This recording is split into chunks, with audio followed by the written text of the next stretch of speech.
Meus irmãos, hoje nós vamos falar sobre a parábola dos talentos. E quando foi colocado a mim a questão desta fala, eu disse: meu Deus, só uma parábola dos talentos, coitado de mim que não sabia da riqueza que estava dentro da parábola dos talentos. Porque quando a gente vai olhar como Jesus nos ensinava, quando Jesus falava a cada um de nós vamos olhar em cada detalhe a riqueza que ele queria nos dizer em cada ensinamento seu. Sabíamos que o mestre falava por parábolas como uma maneira de auxiliar aquelas pessoas que não tinham uma compreensão tão além do que Jesus queria dizer. E para isso ele usava essas analogias, exemplificava, dava esses personagens, trazia a coisa para o material, porque ainda na nossa capacidade espiritual, principalmente ainda naquela época, era muito difícil alcançar o que Jesus queria nos falar. Eu lembro que, vez ou outra, eu vou para alguns atos ecumênicos. O último que eu fiz foi inclusive da filha de Ivan, e eu falava lá sobre o que nós somos e o que nós viemos fazer aqui. Ao ver aqueles jovens se formando, terminando a sua graduação, iniciando a vida profissional, é notório e natural, inclusive, que eles tenham dentro de si um anseio enorme do trabalho, de progredir em todos os aspectos.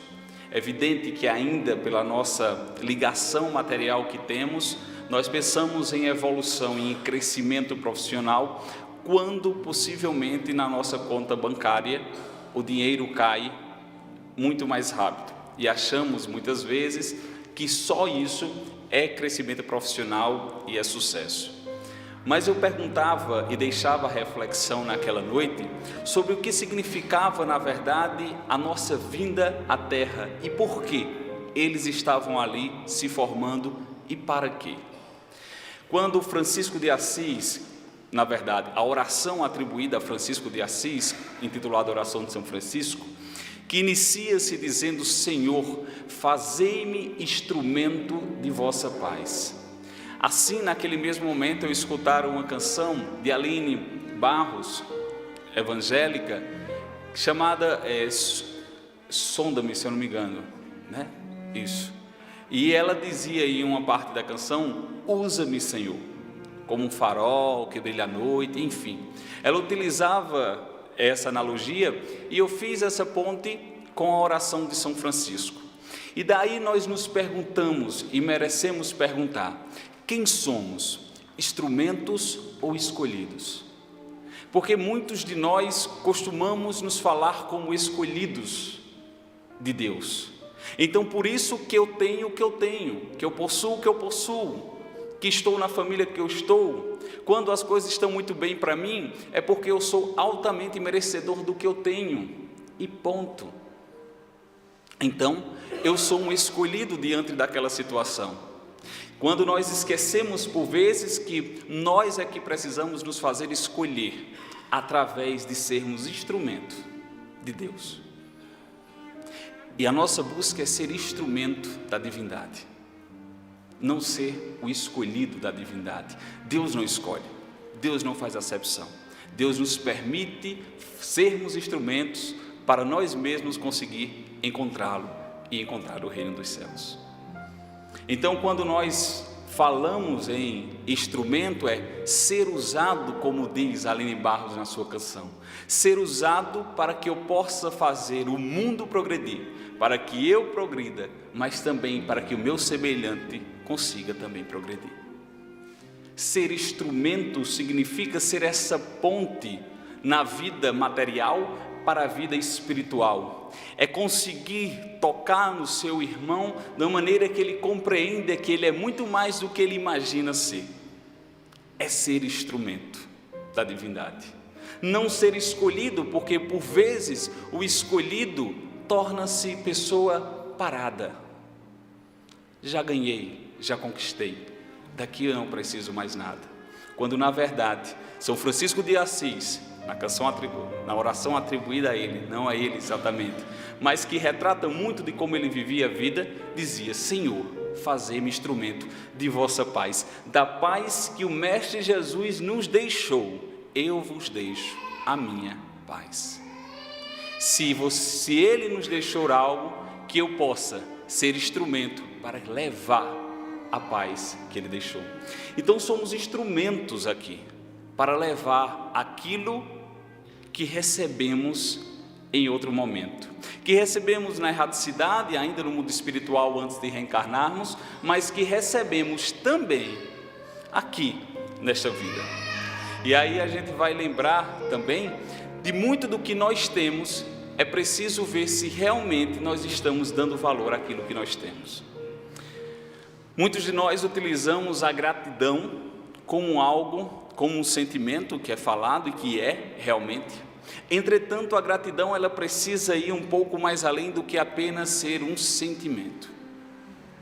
Um sentimento que não gera atividade, ele é um sentimento morto. A gratidão ela precisa ser muito mais do que um sentimento. A gratidão ela precisa ser uma atitude na nossa vida.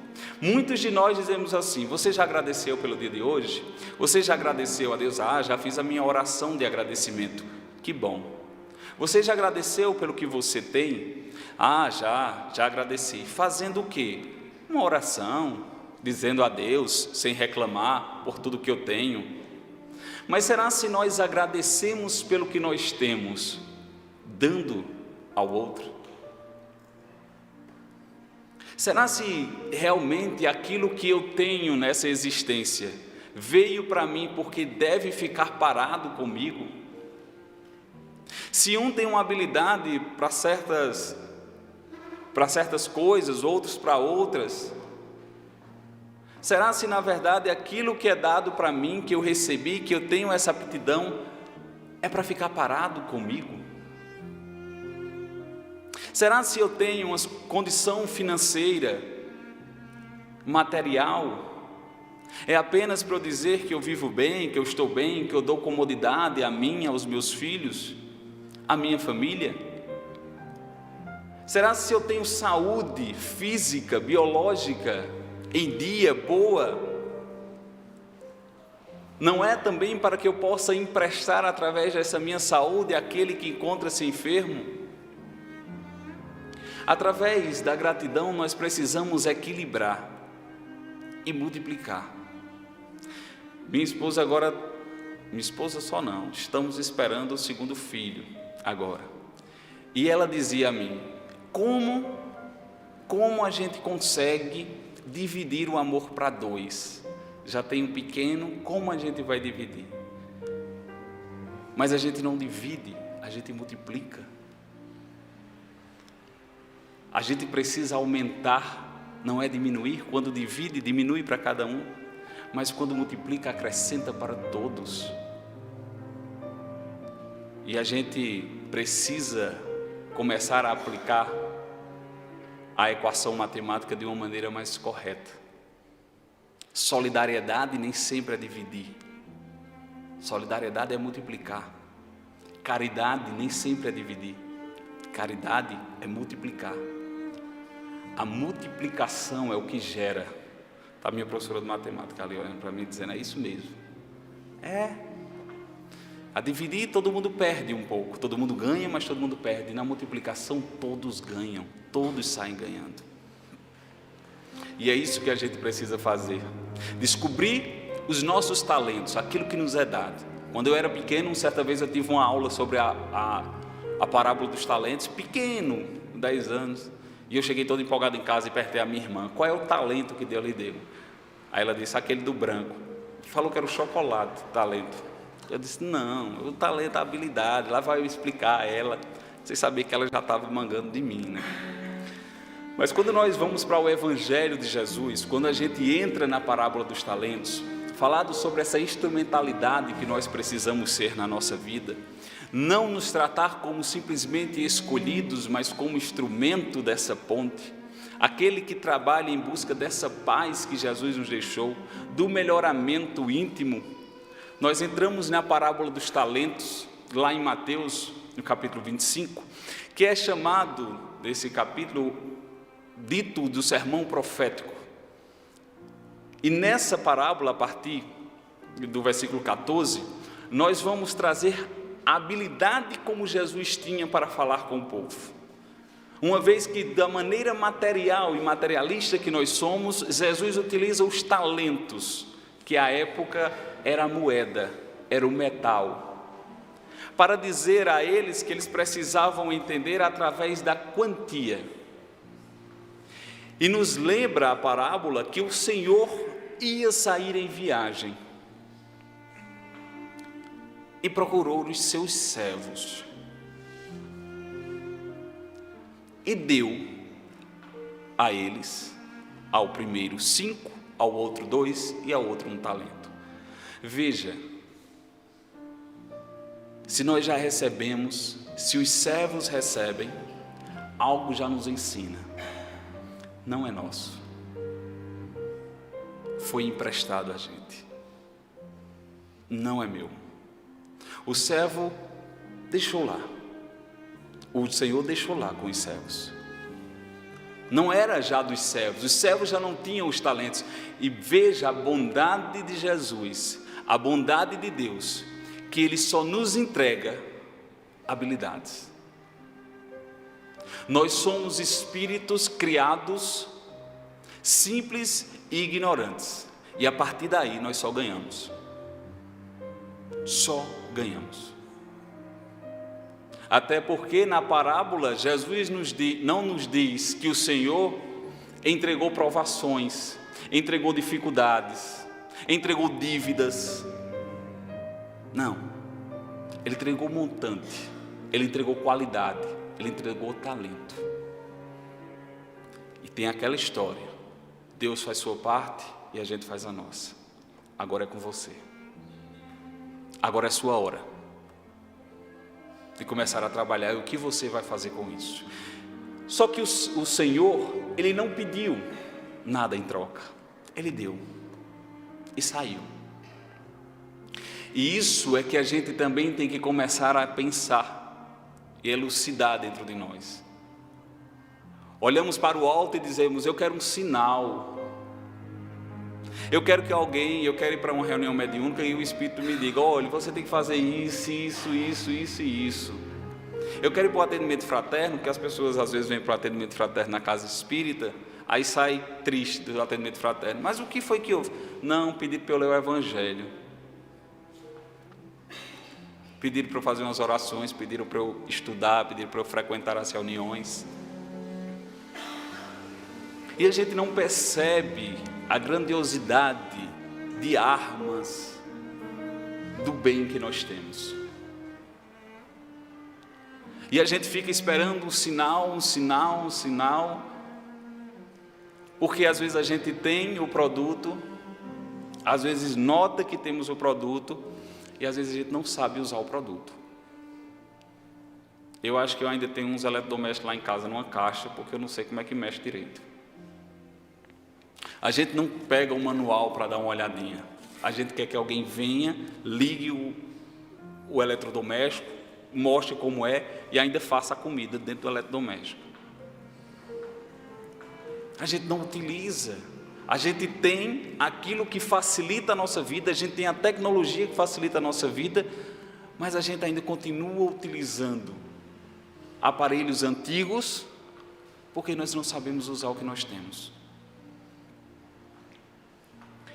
E quando Jesus nos continua falando sobre a parábola, e a primeira impressão que nos dá, algo que a gente começa a entender, é que posteriormente um que recebeu 5 entrega mais 5, o outro que recebeu 2 entrega mais 2 talentos, e o que recebeu só 1 enterra o seu talento com medo e devolve apenas o mesmo talento. E a gente vai olhar principalmente nessa primeira parte, quando fala da entrega dos talentos, o que nós costumamos fazer. Porque quando foram entregues, os servos estavam lado a lado. E a gente aponta: eu não posso fazer muito não, porque eu só tenho 1 talento. Olha tanto talento que ele tem. A gente, primeiro impulso é olhar do lado, é comparar. Porque nós ainda somos materialistas e nós quantificamos muito mais do que qualificamos. Tudo para nós é quantidade, não qualidade. Perguntamos quantas pessoas temos no nosso Instagram e não a qualidade. Perguntamos quantas pessoas estão assistindo a palestra ou são espíritas. O IBGE nos deu um aumento de espíritas. Nós estamos preocupados com as quantidades e não com a qualidade. Nós quantificamos tudo e qualificamos tão pouco. Então, quando olho para o lado, eu digo, mas fulano tem isso, fulano tem aquilo, fulano tem mais isso. Eu só tenho isso. Mas a beleza está nisso. É isso que Deus quer. Porque Ele diz que foram entregados talentos de acordo com as suas habilidades. Haroldo até, na tradução, ele fala que é dinamismo, de acordo com o dinamismo de cada um, com a capacidade de cada um. E aí a gente pode olhar, será que quem recebeu 5 talentos não precisava de um repertório maior para fazer? E aquele que receber apenas 1, poderia ter um dinamismo maior, porque apenas com 1, se ele tivesse coragem, ele ia multiplicar muito mais. Porque o Senhor, Ele não pede a devolução, Ele entrega, depois Ele pede de volta. Mas Ele não pede o dobro, o triplo, o quádruplo, Ele apenas pede. E aí sai de cada um, de si, dizer, quantos talentos eu te devolvo? Do que me deste, o que foi que eu fiz? Porque ao final de cada entrega dos talentos, o Senhor diz, foste fiel no pouco, então tu és fiel no muito. O pouco, quem menos recebeu talento? O que tinha 1. E possivelmente era nesse que o Senhor depositava muito mais esperança, porque apenas com 1, Ele conseguiria com 1, fazer o que os outros precisavam de 5, de 2, de 3. E Ele deixou subentendido, você vai receber só 1, não porque eu te desprezo, não porque tu é inferior, mas quem sabe com 1, se tu tiveres a ousadia e a coragem de buscar a multiplicação, tu darás muito mais. Então, a gente precisa sair desse comparativo inicial, de olharmos para o outro e achar que só porque eu ainda estou aqui, eu não vou fazer. Eu fazia uma palestra agora quinta-feira lá no Discípulos de Jesus sobre a juventude e falava que na verdade a gente precisa começar a trabalhar de agora, independente da idade que nós estamos. Começamos a praticar o bem a partir de agora. E depois as pessoas conversando comigo disseram, isso é verdade, porque muitas vezes eu pensei, eu só vou entrar na casa espírita, eu só vou começar um trabalho voluntário quando eu me aposentar. Eu só vou começar a fazer alguma doação para as pessoas quando eu tiver um emprego bom, estável, quando eu passar num concurso público, aí eu vou ter uma reserva boa e começo a fazer doações. A gente espera tantas ocasiões para fazer o bem e a gente vai procrastinando isso. E a gente não sabe, na verdade, nem se o amanhã vai chegar. E a gente continua a adiar por medo. A gente continua a enterrar os nossos talentos por medo. Depois eu faço isso. Depois eu começo a fazer essa campanha aí do quilo, eu acompanho o pessoal. Eu começo a fazer a caridade aí depois. Por medo. Muitas vezes pelo medo de errar. Onde a nossa vaidade e o nosso orgulho gritam. E a gente diz, não, eu só tenho isso. E Emmanuel nos lembra disso. No Reformador, lá na página 79, ele diz, em um momento, não esperemos ter uma profissão, não esperemos uma condição social, não esperemos casarmos para poder agir. Não use isso como obstáculo ao seu talento. Olhe para você e se reconheça. Olhe para você e se reconheça. O que você tem é emprestado, provisoriamente. Porque depois a gente, sabe quando a gente vai para aqueles parques e às vezes bota uma roupa ou vai patins no gelo, aí bota quando termina o tempo, o cara diz, devolva o patins, bota aqui. Aí vai você lá patinar no gelo sem patins. É assim que Deus faz. Toma e anda por aí. Depois, quando acabar o tempo, você me devolve. E eu quero ver o que foi que tu fez com isso. São oportunidades que nos são dadas. E a gente fica, não, é porque fulano, ele tem uma família assim, é porque para fulano é mais fácil, porque fulano tem um emprego assim, porque para fulano ele não tem filho, aí ele tem mais tempo, porque para ciclano ele não tem uma pessoa em casa que ele precisa cuidar. Dentro do seu contexto, observe o que você pode fazer. Mas não diga que não faz, porque o do outro é melhor do que o seu. Porque Deus não escolhe, definitivamente. Ele nos doa. E a gente, nesse medo, vai escondendo os nossos talentos e deixando de multiplicar. Porque, na verdade, a parábola nos ensina não a retribuição. E a gente tem muito disso. Fazer e receber. Fazer e receber. A gente quer receber. Só que quando a gente faz sem esperar receber, nós multiplicamos não só para a gente, porque não só volta para a gente, vai para tantos.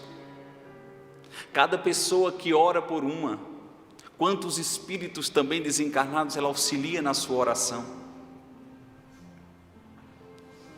E aquela velha frase que a gente fala no nosso dia a dia, quando a gente doa algo e a pessoa diz, Deus te dê em dobro. É a multiplicação. E é trabalhar esse talento que nós temos para o auxílio do outro, do próximo. Mas temos medo, medo pela vaidade, medo de sermos apontados, medo de sermos criticados, mesmo de dizer que aquilo que nós fazemos é algo que não vai dar em nada. E a gente deixa, não, então eu vou deixar isso aqui, eu não vou dizer que eu sei fazer isso, nem vou querer fazer isso, porque é uma coisa tão banal, tão pouca. Eu vou dizer que eu posso escutar alguém, dispor, o que é que eu posso fazer? Escutar alguém que está passando por uma dificuldade, mas isso é tão pouco. Será? Se isso é tão pouco. Mas eu só sei, fiquei muitos anos na cozinha, só sei cozinhar, é pouco. Você tem saúde para isso? Você tem saúde para auxiliar?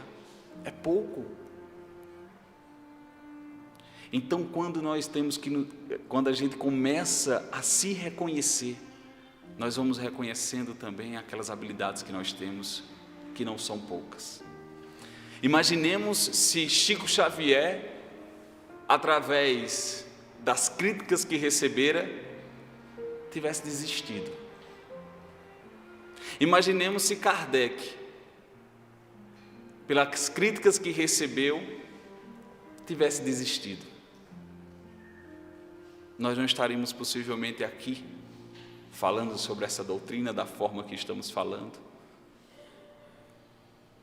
E tantos outros exemplos. Albert Einstein, que só falou aos 4 anos de idade, só começou a ler aos 7. Dentro do mundo científico era tratado com chacotas, porque ele não conseguia colocar os seus planos em prática e era dito como um sonhador. Charlie Chaplin, que teve mais de 30 filmes negados por produtoras, mas não desistiu. Henry Ford, que faliu 5 vezes e diziam aos seus companheiros: como é que uma máquina vai substituir cavalos? E ele não desistiu. Graham Bell, quando foi mostrar o telefone ao presidente de uma empresa, e ele disse: pelo amor de Deus, isso é perda de tempo, quem vai querer ficar brincando com isso? E ele não desistiu. E muitas vezes a gente está ali se achando a pior pessoa, porque a gente não tem nada para entregar a ninguém. A gente tem um talento na música, na pintura, na fala, mas a gente precisa também entender que junto a esses talentos nós temos responsabilidades. Então, quando se pede a devolução dos talentos, o Senhor, na verdade, está pedindo a responsabilidade que você ocasionou nisso. Não a sua vaidade por ter os talentos, mas de que maneira você conduziu.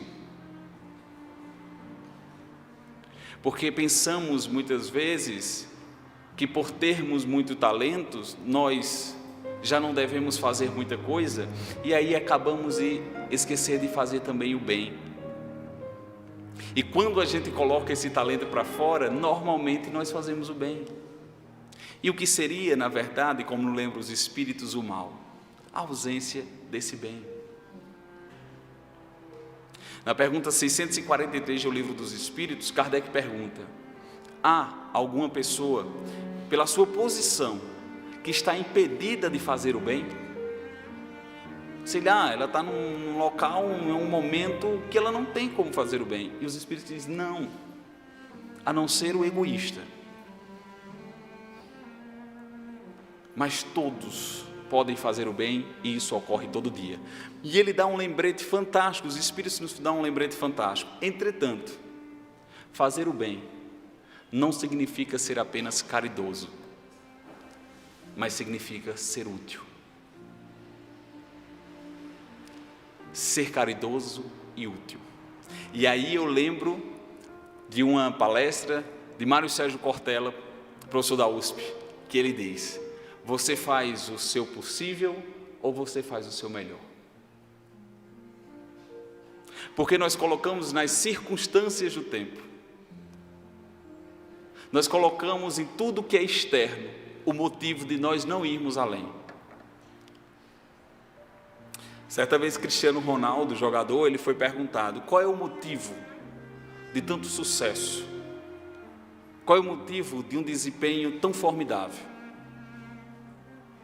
Ele disse: chegue mais cedo para treinar, saia mais tarde e faça mais do que lhe pedem. Muitas vezes nós achamos que somos máquinas no sentido de sermos programados. Então, quando Cortella fala: você faz o possível, você faz o seu melhor, nós sabemos que nós temos uma obrigação moral ou até uma obrigação legal de irmos até ali, mas nós sabemos que podemos já um pouco mais. E a gente não dá às vezes porque o outro do lado não dá. Eu também não dou. E quem perde com isso? Eu e o próximo que poderia receber de mim. Eu chego numa escola municipal, estadual, que muitas vezes a sua estrutura física está um pouco comprometida, mas eu não deixo, como auxiliar de serviços gerais, como professora, de deixar as cadeiras limpas, de trazer um arranjo de flores.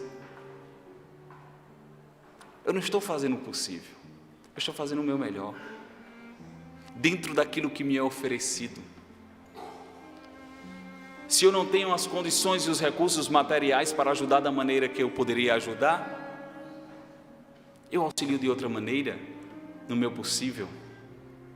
Mas eu tenho condição de ir um pouco além, sempre. Às vezes estamos no trabalho olhando para o relógio toda hora.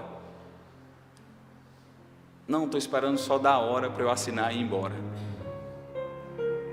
E amanhã a gente se acorda, se levanta para chegar na hora e assinar o ponto. Só na hora. Ah, mas por que você não chega um pouquinho mais cedo? Por que você não chega ao meio? Eu não.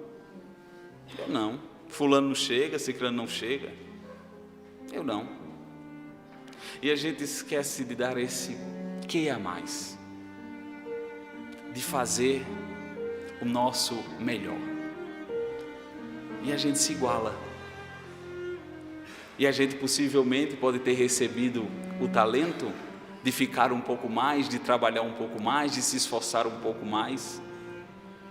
Eu posso chegar aqui na casa espírita num dia que não tem atividade, mas você veio fazer o que hoje? Toninho pode perguntar, não, eu vim ajudar aqui, eu queria só limpar aqui, eu queria só ajeitar aquelas cadeiras. Mesmo eu sabendo que eu não teria uma obrigação nem moral, nem legal de estar aqui naquele momento. Eu posso auxiliar, muito mais do que me é dado. E isso eu vou começando, sem notar, a multiplicar esses talentos. Eu vou começando a levar, através do meu exemplo para os outros, um exemplo também de bondade, de amor. Eu vou ultrapassando os limites que me são impostos, porque eu já não sou feito através de uma redoma que me limita até onde eu vou. E a gente é só olhar, gente. Basta olhar ao nosso lado. Basta olhar a roupa que vocês estão agora e lembrar do dia que vocês compraram essa roupa, ou do dia que vocês ganharam. A alegria que se estava, vou usar essa roupa. Hoje vocês olham para ela e dizem assim, não, eu estou pensando na próxima roupa que eu quero usar, porque a gente sempre pensa no talento que a gente não tem. A gente não valoriza aquilo que a gente tem. A gente sempre acha que a vida do outro é mais fácil. A gente diz assim, eu queria mudar o mundo, mas quando eu for presidente da Federação Espírita, as coisas vão ser diferentes. Não precisa. Se eu fosse presidente da República, não precisa. Você pode começar a modificar com os recursos que você tem na sua mão. Olhe se você, aquilo que você queria modificar no país, se você já modificou pelo menos dentro da sua casa. Olha aquilo que você queria modificar dentro do movimento espírita, se você já conseguiu modificar pelo menos dentro de si. Veja as suas possibilidades e enxergue quanto nós somos privilegiados. Todos nós aqui nos levantamos, saímos de casa, vestimos as roupas, viemos para aqui e estamos sentados, assistindo a palestra, trocando essa energia. Estamos encarnados, estamos vivos, estamos com condições de nos locomover. Por que nós dizemos ainda que não temos talento?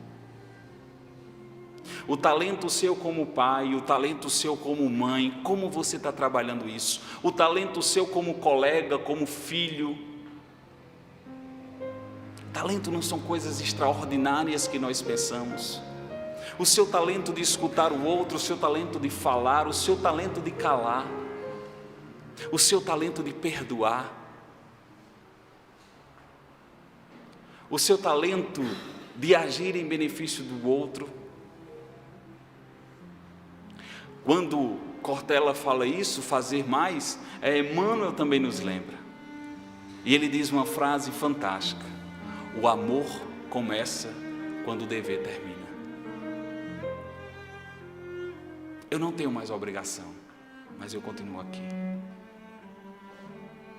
Eu não preciso fazer isso, mas eu estou aqui. Então a gente tem que ultrapassar o dever. A gente tem que ir mais além e olhar esses talentos que tem dentro de si. Não é coisa de outro mundo, meus irmãos, mas a sua saúde que permitiu vir aqui hoje já é algo para que você auxilie.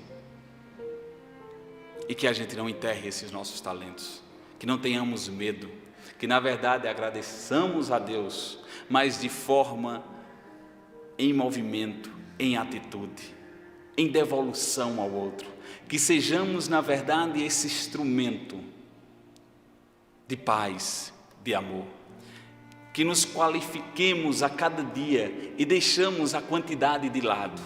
Não importa quantas pessoas eu auxiliei hoje, o que importa é a qualidade do seu auxílio.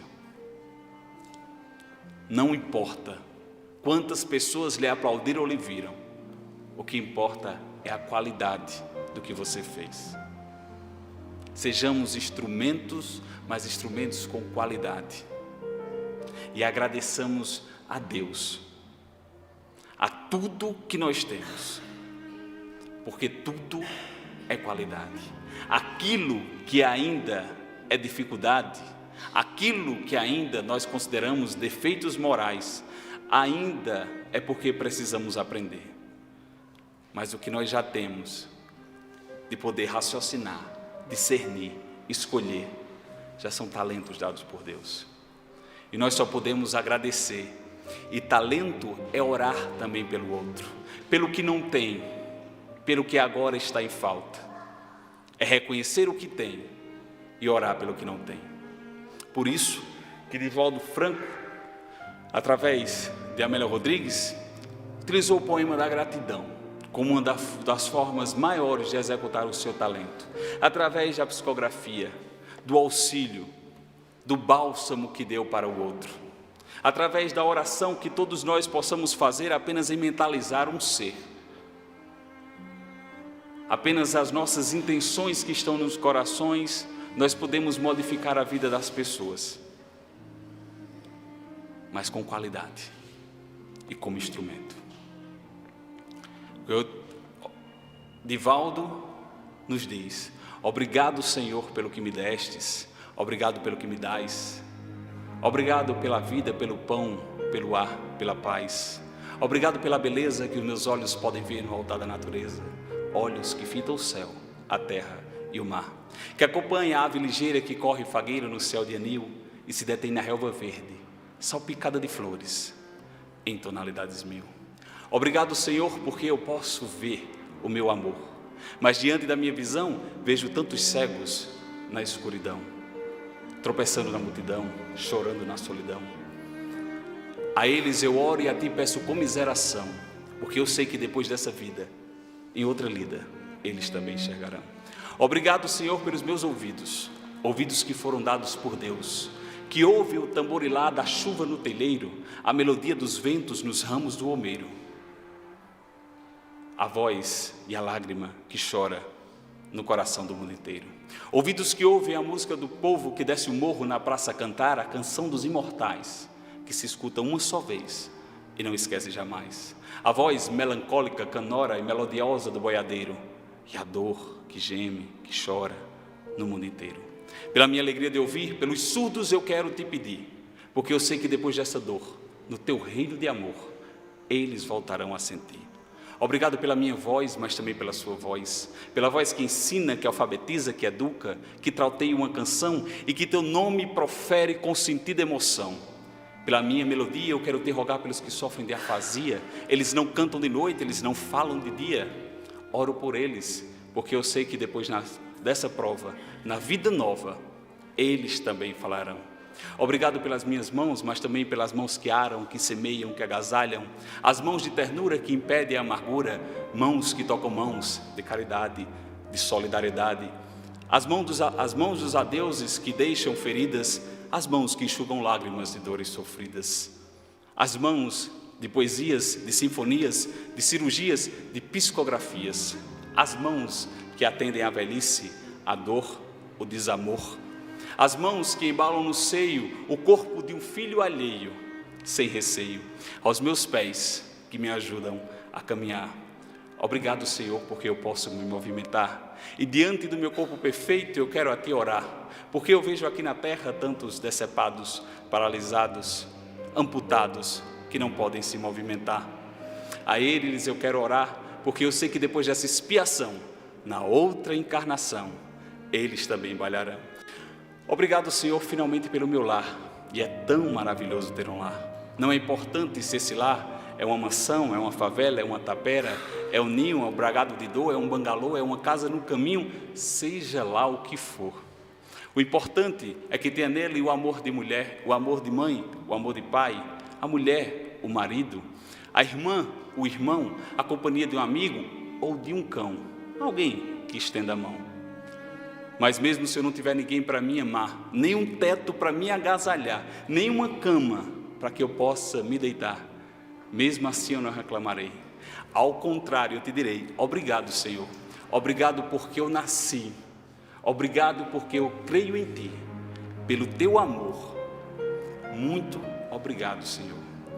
Agradeçamos sempre o que nós temos. Muito obrigado, muita paz.